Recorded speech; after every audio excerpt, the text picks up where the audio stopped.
Avant de devenir la duchesse parfaite, Kate Middleton et ses habitudes luxueuses n'étaient pas du goût de la monarchie.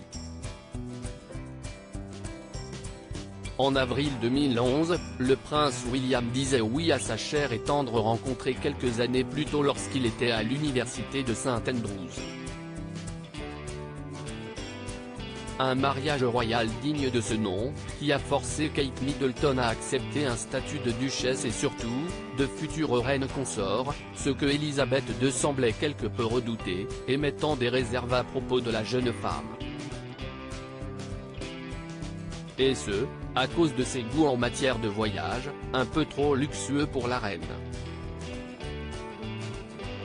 En effet, si la famille royale met chaque été le cap sur Balmoral, Kate Middleton était dans sa jeunesse plutôt une habituée de l'île Moustique, où elle se rendait régulièrement avec ses parents et sa sœur Pippa, entraînant même avec elle Prince William. Si elle n'était pas avec William à Balmoral, alors le couple skiait ou passait ses vacances à Moustique, rapportait ainsi en 2010 Cathy Nicholl, qui précisait que passer d'un complexe de vacances 5 étoiles à un autre n'est pas la condition préalable pour une jeune femme susceptible d'être reine aux yeux de la monarque elle-même.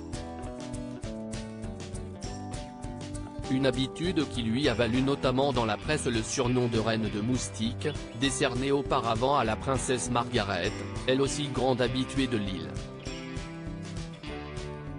L'annonce des fiançailles de Kate et William retardée par la reine ?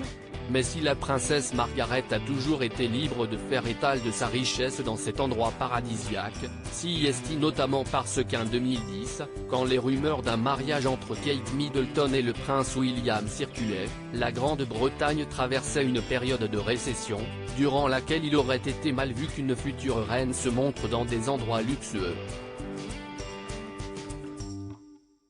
La reine a estimé qu'une annonce devrait être reportée jusqu'à ce que Kate se soit installée dans une carrière, précise ainsi Cathy Nicholl, qui rapporte que Elizabeth II semble ne pas s'être gênée pour exprimer à la duchesse de Cambridge son opinion, celle-ci ayant été piquée par les paroles de la reine.